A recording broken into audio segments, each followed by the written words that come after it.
Comment va le monde? Les dessous des cartes avec Jean-Marie Kassamba. Vous l'attendiez certainement. Ce numéro, eh bien, il est là ce vendredi, comme très souvent. Jean-Marie Kassamba, en rouge principalement, sur ce joli fauteuil rouge, va nous dire comment va le monde. Bonjour et bienvenue. Merci. Vous êtes en bleu. Oui. Toujours chic, comme un vendredi. Très bien, Jean-Marie Kassamba. Avec vous, on va avoir des informations. Enfin, ça a fait le tour du monde, de la ville en tout cas. On a vu tout à l'heure dans l'escale sur le net qu'à chaque fois que vous intervenez et que l'on poste, ce sont les interventions qui ont le plus de clics. En tout cas, les gens sont curieux, veulent savoir qu'est-ce qu'il a encore dit, qu'est-ce qu'il va dire sur tel ou tel autre sujet. Et nous avons quelques sujets à présenter aujourd'hui, notamment ce groupe de journalistes qui font des enquêtes à travers le monde. On a parlé de Panama Papers il y a quelques années, de Pandora Papers il y a encore quelques semaines. On a cité même le président kenyan. Pour la première fois, par surprise, il n'y a aucun nom congolais dedans. On a dit, ah, finalement, ils ont laissé la paix. Mais vous avez remarqué quelque chose derrière tous ces faits et gestes. Qu'est-ce qui se cache derrière cette énième machination? Alors, j'essaie d'expliquer ce qu'on appelle les manipulations dans le domaine des finances internationales. Je le dis pourquoi? Parce que depuis un certain temps, il se manifeste dans la presse internationale un certain acharnement sur les gouvernants ou sur les leaderships mondiaux pour les discréditer. Les discréditer pourquoi? Parce qu'il y a les groupes d'intérêt. Vous savez que les finances internationales sont dominées d'un côté par on va dire, le grand capital, ce sont les pays d'abord, qui sont regroupés au niveau du Fonds monétaire international, des banques mondiales, de la bourse, au niveau de Londres, au niveau de Paris, au niveau de New York, etc. Mais il y a aussi des multinationales qui conditionnent en fait ces finances internationales. Et puis, il y a une certaine moralité qui s'installe dans ces finances internationales. Cette moralité, elle est un peu convenue. Qu'est-ce qui veut dire, César? Il y a des règles qui sont établies par eux, pour dire, nous seuls, nous pouvons, par exemple, édicter la monnaie. Nous seuls, nous pouvons dire, on peut, corrompre. Corrompre, ça veut dire quoi? Les commissions, faire du lobbying. Ouais, par exemple, au niveau de l'Union européenne, il y a des cabinets de lobbying qui sont au niveau de l'Union européenne, et c'est légal. Mais quand cela s'est fait dans le pays du Sud, on dit que c'est illégal, c'est de la corruption, etc.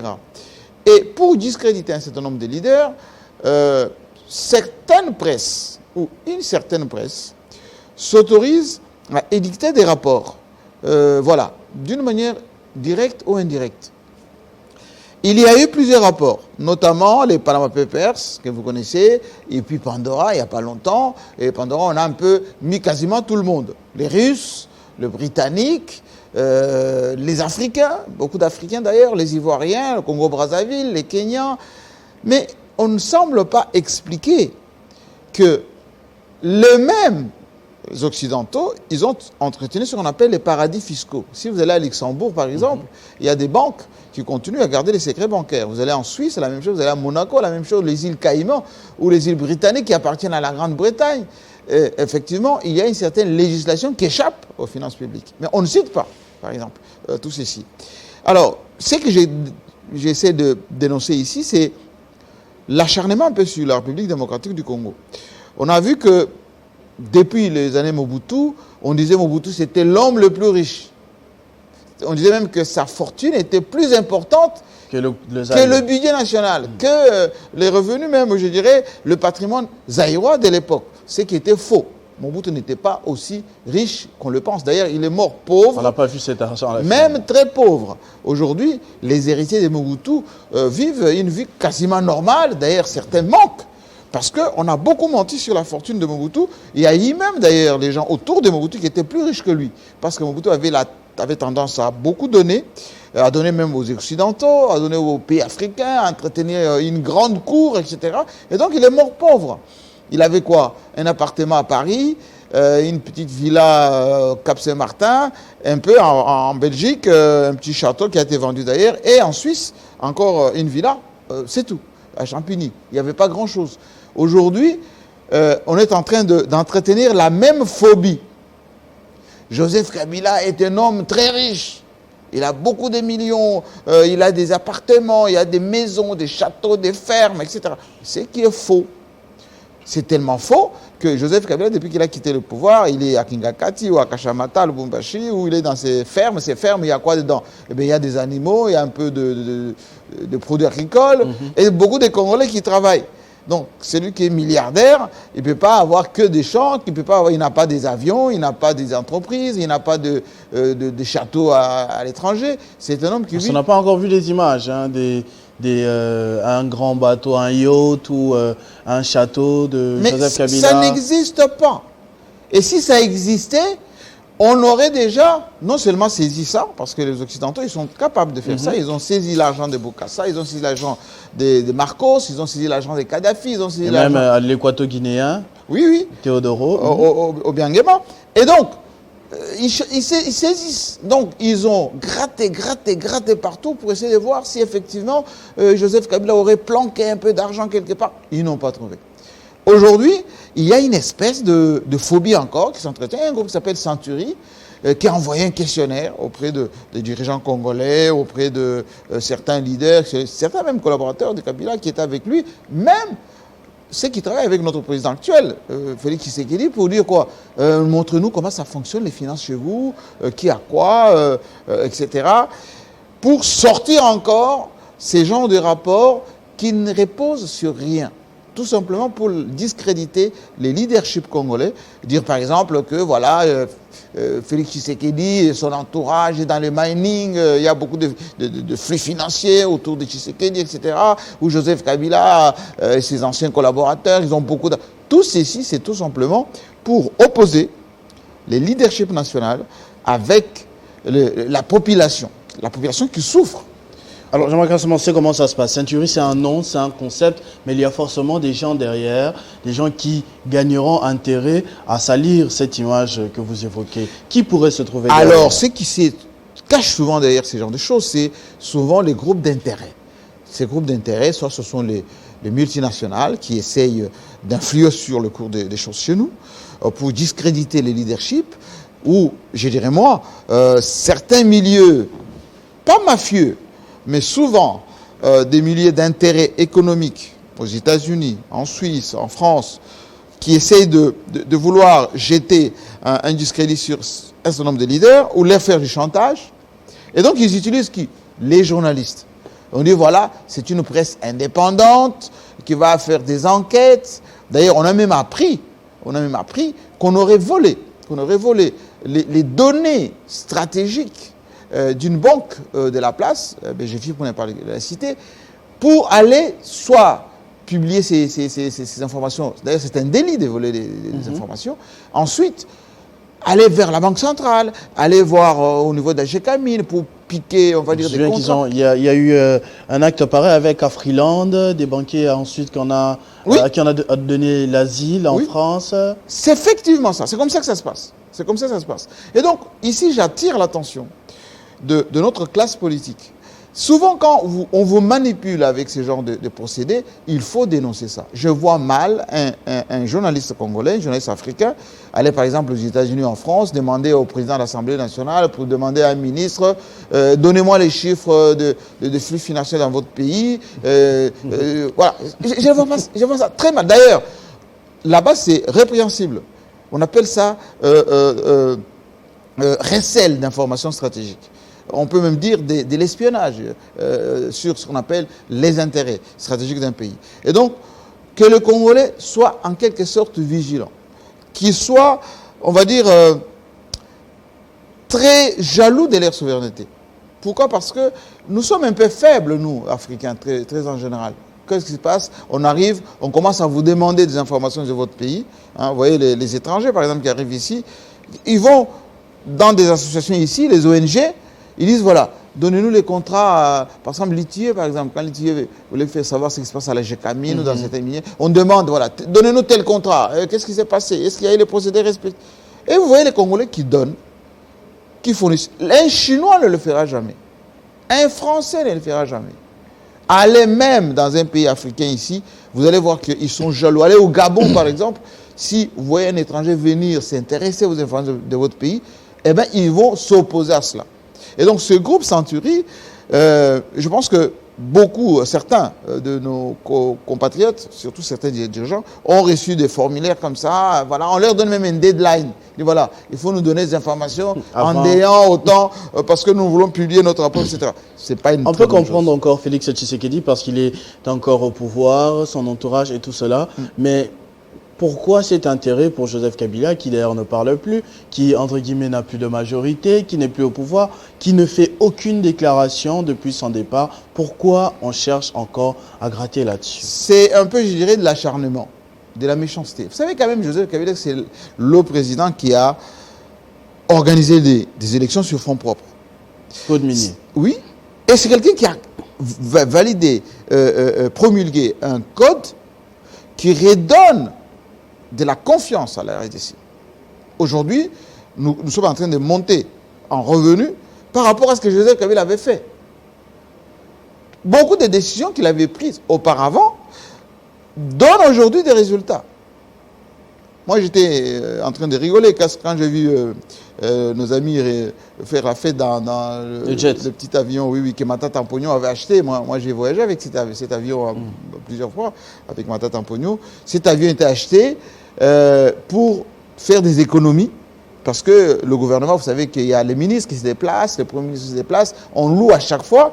Et bien Matata Ampogno, sur instruction du président Kabila, avait acheté cet avion pour diminuer les coûts. Et ça a beaucoup aidé. Il y a eu un petit accident qui était arrivé, enfin un incident, quand Remo Tshibanda avait pris cet avion pour Dakar. Au retour de Dakar, une partie du hublot avait sauté, enfin l'extérieur, et on avait aussi renvoyé cet avion en Tchèque. D'ailleurs, en remise et reprise entre Néhémie et Vital Kamere, c'était déjà, il y avait la facture, etc. Mais ça a pris un peu de temps. Mais ce n'est pas un avion acheté par notre président, on parle du gouvernement de Samuel Okondé, ce n'est pas un avion présidentiel, c'est un avion du gouvernement qui doit être mis à la disposition de membres du gouvernement qui se déplacent beaucoup. Au lieu de louer, ils doivent avoir cet avion à leur disposition pour faire des économies. Parce que louer un avion, un jet par exemple, ça vous prend 30 000, 40 000 $ facilement et c'est beaucoup d'économies qui peuvent être faites.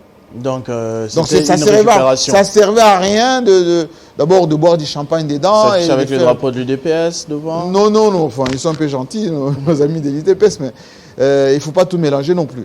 La continuité de l'État est que c'est un avion qui était en Tchèque, il est revenu. Il faut plutôt envoyer le gros. Il y en a deux d'ailleurs qui sont à l'aéroport, que Joseph Kabila a utilisé à son temps, qui doivent être envoyés en Tchèque aussi. Il y a un gros porteur et puis un 707 qui est là. Si on a vraiment envie de donner à notre président une flotte intéressante, on peut les envoyer en Tchèque, soit en Afrique du Sud, soit dans un pays européen. Et ça va nous économiser beaucoup de choses. Parce qu'à chaque fois quand les chefs d'État se déplacent, c'est beaucoup d'argent qui est dépensé pour louer les avions. Donc pendant que l'on est dans cette, entre guillemets, distraction, oui, il y a un vent qui est en train de souffler et vous le remarquez, notamment ce rapport du groupe Century qui oui, risque de discréditer le président de la République. Oui, c'est pour ça que j'ai dit les conseils du président, ceux qui sont un peu, je dirais, soit conseils diplomatiques, soit conseils en communication, en images, soit ceux qui s'occupent un peu de prospective de notre pays, doivent regarder le contour des choses. Pas subir les choses, comme je vois les chansons des jeunes gens qu'on censure, etc. C'est pas ça le travail de conseiller. Les conseillers, c'est qu'est-ce qui s'est dit autour de notre pays. Il y a aujourd'hui ce qu'on appelle le phénomène de e-réputation. Sur Internet, tout à fait. Sur Internet. Et sur Internet, beaucoup de presse travaillent sur la notoriété de pays. Ce qu'on appelle le climat des affaires, qui peut pousser les gens à venir dans votre pays. Quand le chef d'État voyage, il rencontre des gens. Mais ces gens, ils ne vont pas venir de bonne foi. Ils vont venir en se renseignant sur la cotation de votre pays. Et cette cotation est fonction de quoi?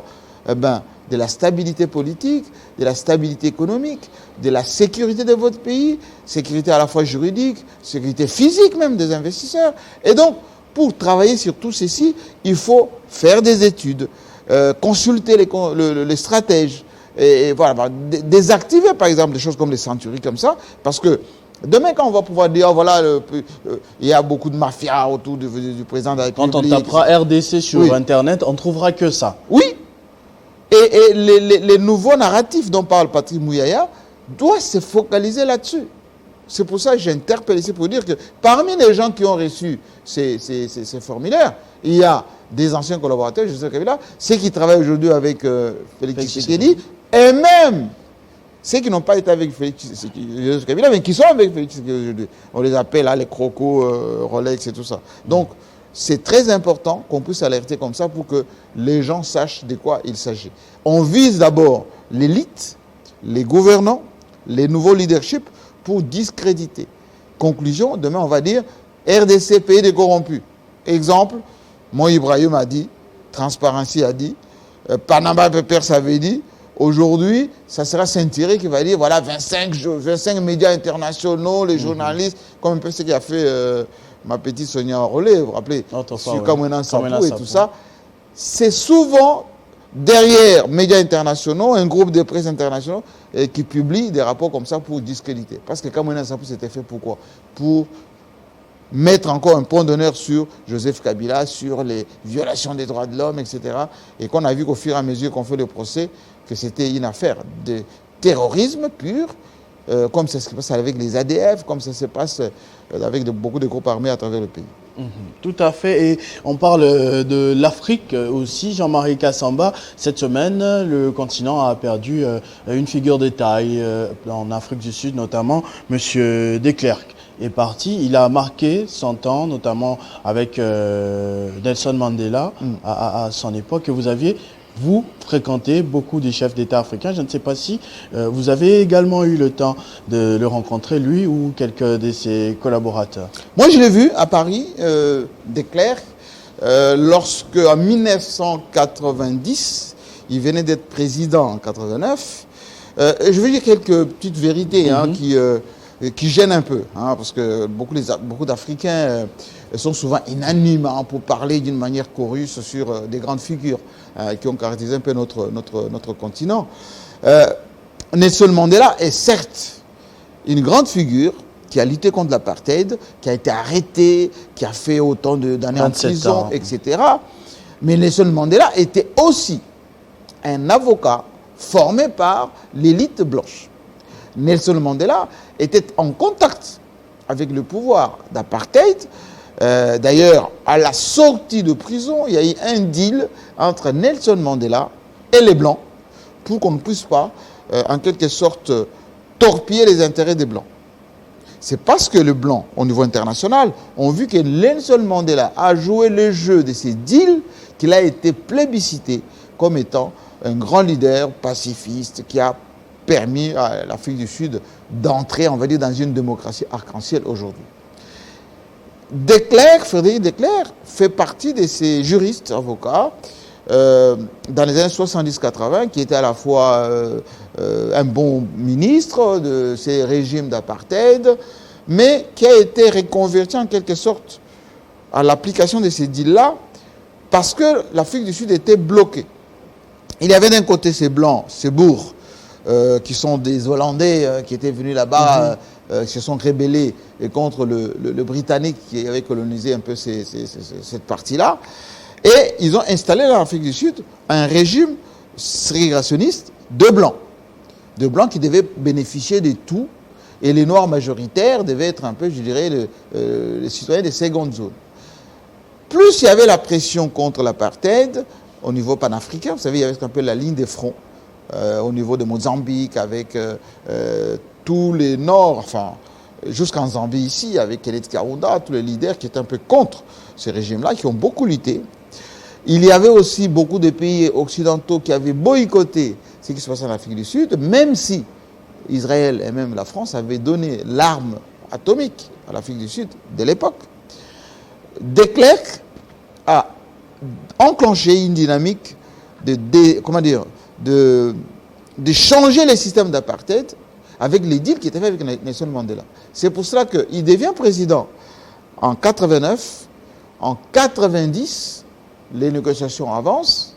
Ingata, qui était un parti noir manipulé par le blanc, qui luttait contre le parti de Mandela, l'ANC, il y avait beaucoup de morts d'ailleurs, avec Boutelesi.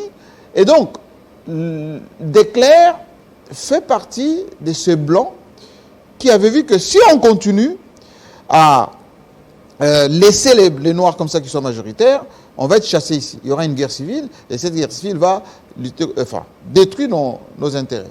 Ils ont fait ces deals-là et on a sorti Nelson Mandela de prison.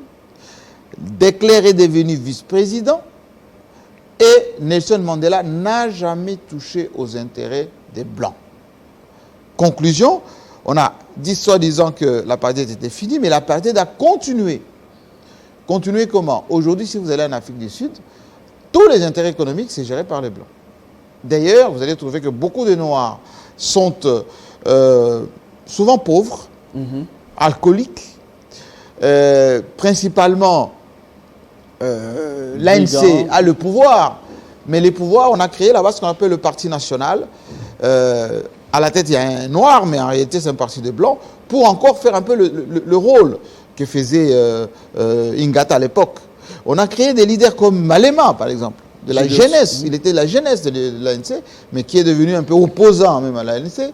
Et ce qui fait qu'il y a une crise en Afrique du Sud, qui fait que ce qu'on a vécu dans les années apartheid n'a jamais changé jusqu'à aujourd'hui.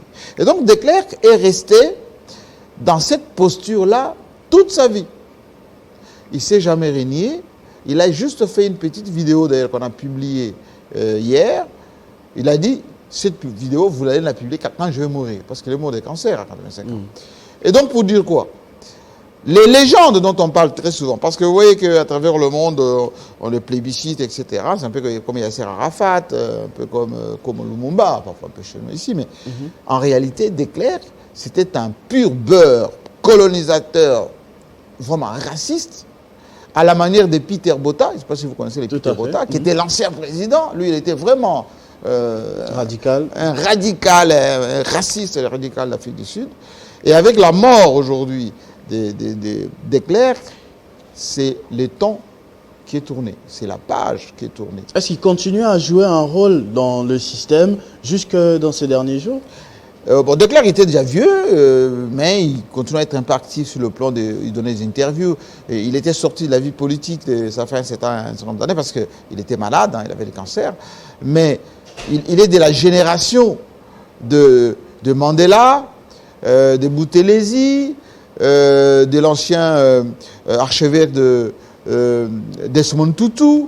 Il est de la génération... de Steve Biko, par exemple, qui a été assassiné. Donc, l'Afrique du Sud aujourd'hui, ça n'a rien à voir avec ce qu'on a connu dans les années 60, 70, etc. Mais le système d'apartheid continue. Moi, je vis en Afrique du Sud, je vais souvent en Afrique du Sud d'ailleurs.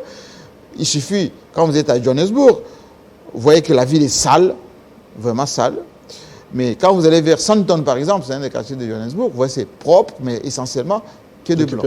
Mais beaucoup de blancs ont fui, par exemple, Johannesburg, vers le Cap, vers Pretoria, vers Bloemfontein, un peu plus loin, etc.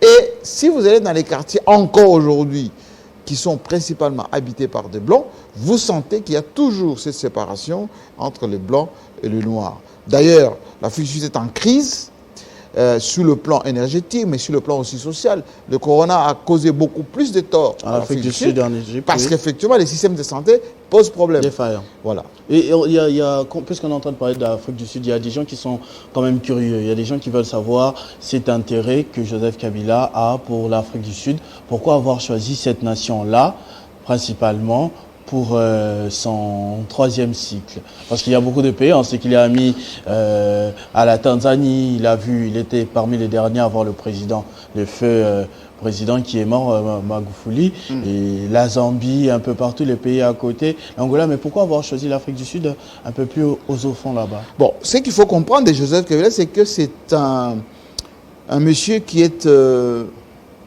né et beaucoup plus grandi dans le système anglophone. Son papa, lorsqu'il entre en clandestinité, en rébellion contre Mobutu, il est parti se réfugier dans le plateau des Fidji là-bas, vers l'Est. Et à partir de là, il oscillait entre le pays un peu de l'Est de notre pays. La Tanzanie, l'Ouganda, le Burundi. D'ailleurs, on a vu les photos de Joseph Kabila à l'université de Makerere. Il était parmi les meilleurs étudiants. Absolument. Il y a des photos qui circulent maintenant sur les réseaux sociaux, donc on a affiché. le jeune Joseph Kabila, oui. Jeannette Kabila, parmi les meilleurs étudiants de l'université de Makerere. Les gens qui disent souvent que Joseph Kabila n'a pas été à l'école, mais c'est mal de connaître. Il était brillant. Non seulement, ce sont des enfants qui ont grandi dans une austérité extraordinaire, en cachette en général, parce que il suffisait de demander à Ngwanda m'en a parlé suffisamment, on cherchait à tout prix à les tuer leurs pères d'abord, à les tuer eux-mêmes. Conclusion, leur papa passait leur temps, ou son temps, à les cacher chez des connaissances. Des identités. Comme chez Kazadi, comme chez certains, en Tanzanie, en Ouganda, etc. Et ils ont fait leurs études en Ouganda. Ensuite, ils sont partis en Tanzanie. Et puis quand ils ont commencé, maintenant, quand la révolution a commencé, et il était premier parmi les fils des Musée à être intégré dans l'armée parce que son père voulait qu'il ait une formation militaire pour qu'il soit requinqué, qu'il soit vraiment très jeune. Et donc, il a grandi dans cet environnement-là. Anglophone. Et il réfléchit un peu comme un anglophone. Ça veut dire quoi? Beaucoup plus de travail, pragmatisme, réalisme. Comme c'est quelqu'un qui a grandi essentiellement qu'en Afrique, donc il est panafricain, il aime... comme c'est quelqu'un qui a été avec son père dans la Révolution, donc il est contre tout ce qui est néocolonialisme, un peu cette domination, etc., occidentale. Et l'Afrique du Sud, je vous ai parlé de l'apartheid, tous ces pays sud-africains, que ce soit la Namibie, que ce soit le Zimbabwe de Mugabe, Sam Nujoma de la Namibie, Nelson Mandela en Afrique du Sud, etc. C'est dans cette culture qu'il a, lui, grandi, ou Samora Machel au Mozambique. Et donc, Kabila a grandi dans cela. Et quand il réfléchit avec les gens, notamment de la SADC, les gens de la SADC le prennent pour vraiment un fils maison.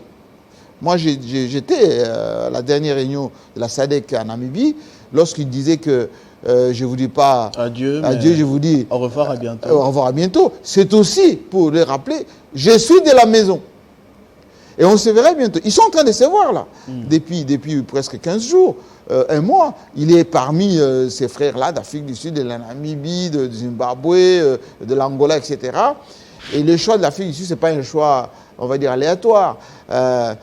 La SADC a été au premier loge de la défense de nos intérêts. Vous savez, quand il y a eu la guerre ici, c'est le Zimbabwe avec Mugabe qui a dépêché les troupes sans contrepartie pour venir jusqu'à chez moi, en Bujumaï, là-bas, défendre la RDC. Il y a beaucoup de Zimbabwéens qui sont morts chez nous ici. Ensuite, de toutes les négociations sur la République démocratique du Congo, c'est l'Afrique du Sud. Rappelez-vous San City. Rappelez-vous Thabo Mbeki, rappelez-vous Tenika avec Mobutu, ça c'était au Congo-Brazzaville, un peu à côté, mais c'est Nelson Mandela qui était venu avec le bateau de l'armée sud-africaine. Rappelez-vous la fin de M23, ce sont les hélicoptères sud-africains qui ont bombardé là sur Tchanzu et Runyonyi là-bas à l'est. Donc Joseph Kabila a des relations très tissées, très proches avec beaucoup de leaders, on va dire, de l'Afrique australe. D'ailleurs, pendant qu'il est là-bas, chaque fois quand il traverse un pays, parce qu'il est parti à pied, il est en train de revenir à pied, eh ben, dès qu'il entre dans un pays, il est pris en charge par le gouvernement de ce pays, sécuritairement, avec l'escorte, etc. On l'installe avec sa délégation, il mange, il est à l'aise partout. Et là, voilà. Et les choix d'université, c'est tout à fait simple, parce que ça fait presque 5 ans qu'il est suivi par un doyen de la faculté là-bas qui s'occupe des relations internationales et de la diplomatie. Alors, on a parlé de cette Afrique australe un peu anglophone. Parlons du côté francophone. Il y a des gens qui commencent quand même à se plaindre. En tout cas, j'ai vu la jeunesse dans les réseaux sociaux. On se pose des questions. Il y aura en une année combien de sommets Afrique-France? Les chefs d'État africains iront à l'Élysée combien de fois par année? Parce que là, on vient de se voir COP26, on est allé à Glasgow, et si c'est là. En ce moment encore, on voit Macky Sall à l'Élysée, Forum sur la paix, et on commence à se poser des questions. À quel moment les chefs d'État africains vont rester en Afrique pour résoudre les problèmes qu'aller recevoir des conseils auprès d'Emmanuel Macron en une année? Et vous comprenez pourquoi j'ai toujours dit La plupart de nos chefs, malheureusement, voyagent pour aller rester dans les palaces.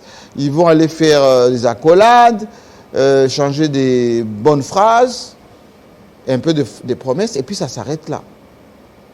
Kabila, je ne le défends pas, mais il a peu voyagé. Souvent, il envoyait les ministres des Affaires étrangères, il envoyait même ce qu'on appelle les envoyés spéciaux, les ambassadeurs des terrains, tout ça, parce que en réalité, ces voyages-là n'apportent pas grand-chose. Si ce ne sont pas des amabilités, etc., etc. Et il faut aussi qu'il y ait un peu de la réciprocité. Réciprocité en matière diplomatique. C'est très important. Combien de chefs d'État occidentaux sont déjà venus chez nous ici ces 5 dernières années? Je vais au-delà même de l'arrivée de Félix Tshisekedi. Est-ce que le roi des Belges est venu? Non. Est-ce que le président français est venu? Non. Le dernier président français qui était venu ici, c'est Hollande. C'était en 2012. Francophonie. Pendant la francophonie. Un peu obligé. Rien. Combien de premiers ministres britanniques? Personne. Combien de présidents américains? Personne. Mais à contrario, nous ne faisons que partir. Et quand on part, c'est nous qui payons les carburants, qui payons les 200 membres de la délégation, qui arrivons, qui payons nos hôtels. Et pendant ce temps, le pays attend. Je vous signale qu'au mois de février, il y aura encore le sommet Afrique-France. Ou plutôt Afrique-Union européenne. Où il y aura maintenant, cette fois-là, la France qui va présider l'Union africaine, plutôt l'Union européenne à partir de janvier, et les chefs d'État africains qui vont faire les déplacements de Paris encore. Et donc, c'est de l'argent perdu, pour rien. Et donc, nos jeunes, effectivement, ils ont raison. Ils ont raison de se poser la question, à quoi ça sert ces sommets? Ces sommets, c'est quoi? Ce sont souvent organisés par des sociétés événementielles qui montent des podiums, qui font les flyers, qui font les présentations à la PowerPoint, etc. Et puis, il y a un peu de catering à côté, les escortes. Quand vous arrivez, c'est des discours, quelques amabilités dans les couloirs, ça s'arrête là. Comment et pendant expliquer, ces temps, par exemple, dans nos pays, il y a énormément de problèmes. Vous venez de citer ce principe de réciprocité. Comment expliquer, par exemple, que le pape François puisse arriver en Afrique? Il est allé au Maroc où il y a pratiquement moins de 10 000 catholiques. C'est un pays à caractère musulman. Il est arrivé jusqu'en Centrafrique à côté. Oui, oui, il y a à peine... allez, Centrafrique, insécurité, et puis il y a même des infrastructures pour dormir. Mais la République démocratique du Congo, plus grand pays catholique en Afrique, en tout cas parmi les plus grands, si pas le premier, le pape ne s'est jamais prononcé pour atterrir ici, ne serait-ce qu'un petit coucou. C'est ça la faiblesse de notre diplomatie. Moi, je salue maintenant qu'on commence à nommer les ambassadeurs. À Paris, par exemple, on a nommé Isabelle Tchombé, si mes informations sont bonnes. Une grande diplomate, elle a été à la tête, elle était représentant personnel de Joseph Kabila pour la francophonie pendant très longtemps. Très haut niveau intellectuel, la fille de Moïse Tchombé, donc c'est une dame, on va dire, de qualité exceptionnelle en termes diplomatiques, et intellectuels, etc. Je pense qu'elle pourra faire affaire pour gérer nos intérêts.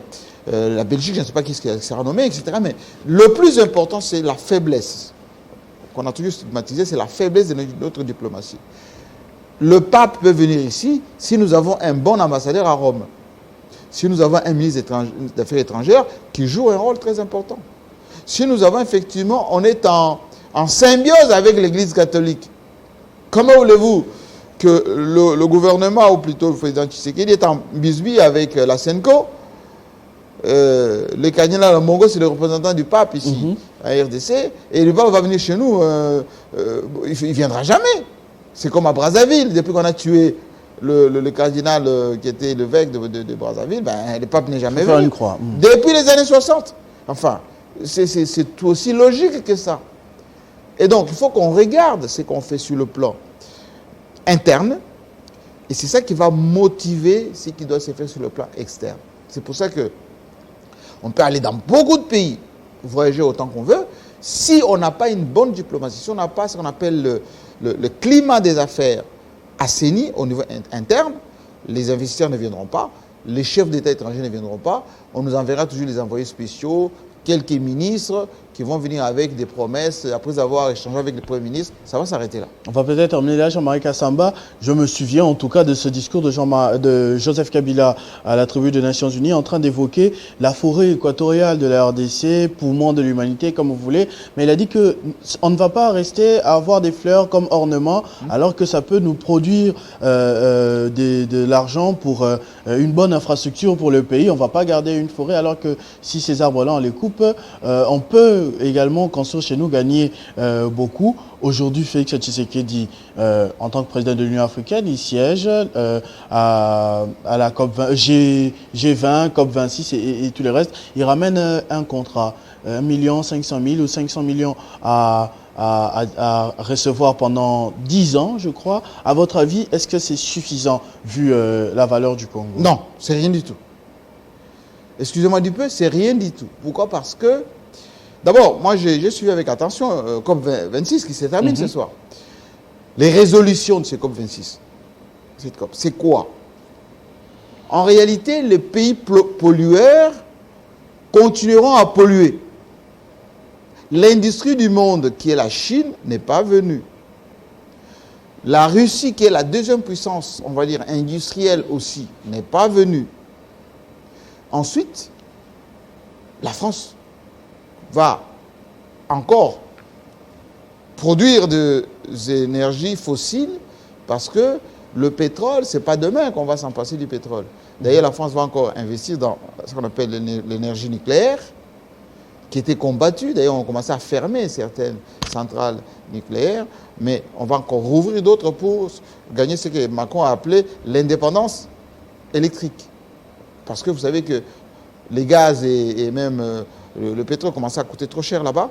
Et pour se départir de la dépendance de la France ou de l'Europe à la Russie, par exemple, ou à l'Algérie, parce qu'ils ont eu des problèmes avec l'Algérie qui fournit du gaz, n'est-ce pas, à l'Europe et à la France, eh bien, ils vont développer l'électricité nucléaire. Ils continueront à financer leurs compagnies pétrolières. Total, tous les restes, et toutes les guerres d'ailleurs qui se font partout dans le monde, ce sont des guerres de pétrole. La Libye, la Syrie, le Soudan, tout ça c'est pour le pétrole. Le pétrole c'est de la pollution, tout simplement. Et nous, qu'est-ce qu'on est parti chercher à la COP là-bas, 26? C'est des financements pour essayer de garder compenser, les tourbières, garder la forêt équatoriale, le bassin du fleuve Congo, nos fleuves à nous, ici, notre hydrographie très, très riche en état. Mais on ne nous a rien donné. Rien du tout. Pays solution. Mais comment voulez-vous, un pays comme le nôtre, on nous propose 500 millions en 5 ans. C'est même pas l'argent nécessaire pour développer la ville de Kinshasa. La ville de Kinshasa. Ça veut dire que ceux qui disent qu'ils veulent que les pays africains soient à la base de la protection de l'environnement ne veulent pas les aider, ces pays, à s'industrialiser, à se développer. Eux, ils continuent à exploiter leur patrimoine, à transformer leur forêt, leur hydrographie pour créer de la valeur ajoutée, créer leur économie et tout. Et chez nous, on dit non, vous êtes en jachère, restez comme ça. C'est bien d'ailleurs. Ça va nous aider à respirer. Si vous avez besoin d'une chaise, on va vous envoyer la chaise. Alors que ce fauteuil, on peut le faire nous-mêmes. Hein. Si vous voulez manger, ben, vous enverra des poulets qu'on a élevés avec des hormones, etc. Et ben, si vous voulez l'électricité, on viendra vous donner des piles. Au lieu que vous, avec votre fleuve, vos rivières, vos barrages, etc. Ça, ce n'est pas bien. Et c'est ce que Joseph Kabila avait essayé de faire.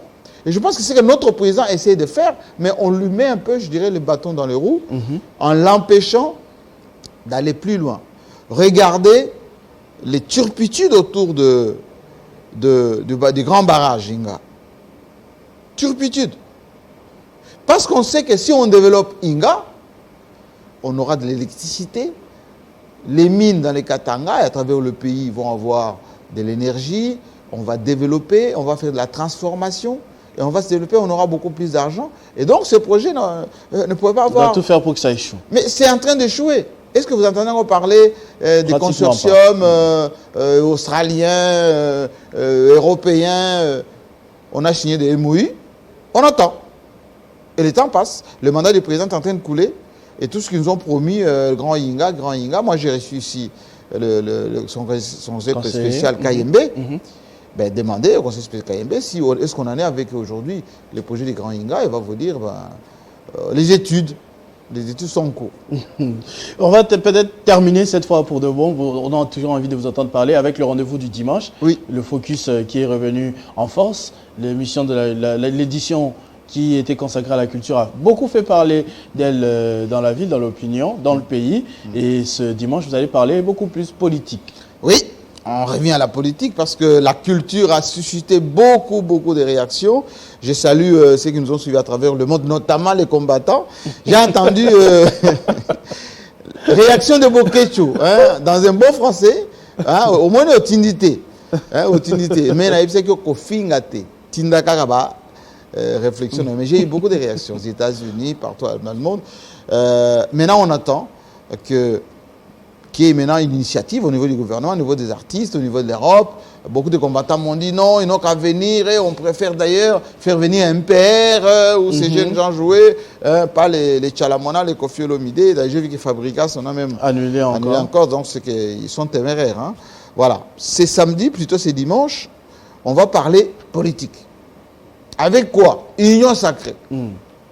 On va enfin parler avec les gens de l'Union sacrée qui nous expliquent c'est quoi l'Union sacrée. C'est composé de qui? Est-ce que c'est une opportunité pour le pays? Eh bien, de faire tout ce qu'on a dit tout à l'heure, développer le pays, donner de l'espoir, permettre au président de la République d'avoir une forte majorité pour bien travailler, ou c'est une association des divergences, des intérêts, des opportunistes qui, quand ils voient que ça tangue, ils commencent à sortir. J'ai vu Sessang à sortir, j'ai vu Mike Moukebaï sortir, je sens certains en train de douter, etc. Donc, on va essayer de comprendre un peu la vision du chef de l'État, c'est quoi? Ils disent, la vision du chef de l'État, c'est l'Union sacrée. Mais l'Union sacrée, c'est la vision du chef de l'État. Il faut qu'il nous explique un peu tout cela pour essayer de comprendre. Il y aura les gens, beaucoup de leaders de l'Union sacrée, quelques observateurs, pour ne pas dire journalistes, qui vont poser quelques questions. Voilà. Ça ne sera pas un débat avec les gens de l'opposition. Ça sera Union sacrée en grande partie. Et moi, j'ai joué le rôle de l'opposition. Voilà. Donc, on attend de voir ce spécial numéro Focus ce dimanche, déjà à partir de 14h. Donc, voilà. Soyez branchés. Et donc, c'est l'appel, s'il vous plaît, une minute, l'appel à candidature. Hein? C'est encore ouvert. Venez participer à ces forums. Vous qui êtes à l'étranger, vous pouvez aussi poster des vidéos, si vous voulez, poster vos observations. Voilà, on va en parler. Et ne dites pas à partir de lundi, voilà, il aurait fallu m'inviter, etc. L'invitation est lancée, c'est gratuit. Donc vous venez participer à ces forums pendant 2h30. On va parler de l'Union sacrée. Voilà, merci beaucoup Jean-Marie Kassamba pour toutes ces informations, pour toutes ces précisions. On a fait le tour du monde avec vous. Merci. On a découvert des choses que l'on ignorait, que les autres vont peut-être découvrir plus tard, mais ici on a déjà lancé l'alerte, donc vous êtes au courant. On a parlé de ce groupe Century. Hein, peut-être que vous ne le savez pas, ils sont dans les grands salons en train de distribuer des questionnaires. On a parlé de l'Afrique du Sud, on a parlé de tous les grands enjeux de l'Afrique australe, l'Afrique centrale, francophone, anglophone, et bien sûr de l'Occident, rapport nord-sud. Et c'était avec Jean-Marie Kassamba dans Comment va le monde, les dessous des cartes. Et on espère vous retrouver le vendredi prochain avec le même plaisir. Merci beaucoup. Voilà. Et bravo et bon week-end. À vous tous également, bon week-end. Vivez heureux, vivez 100 ans et restez fidèles au programme de votre chaîne Télé 50. Grand plateau spécial pour ce dimanche sur Télé 50. Focus sur l'Union sacrée pour la nation. Cette plateforme est-elle un espoir ou une machine de guerre pour le président Fachi ou une association ponctuelle des divergences? À l'effet de créer une union sacrée de la nation autour des objectifs précités. Dans ce navire, chacun a-t-il son agenda caché ou son ambition? Autrement dit, y a-t-il du feu au sein de cette nouvelle coalition du président Félix-Antoine Tshisekedi et ses animateurs? Sont-ils hétéroclites ou loyaux? Moïse Katumbi est-il prudent ou malin? Sessanga, Mukebaï et Odia ont-ils raison d'anticiper les choses ou c'est tout simplement du chantage? Pourquoi est-ce que les membres de cette coalition n'acceptent pas à l'unanimité certaines décisions du chef? Focus revient ce dimanche avec Jean-Marie Kassamba sur Télé 50.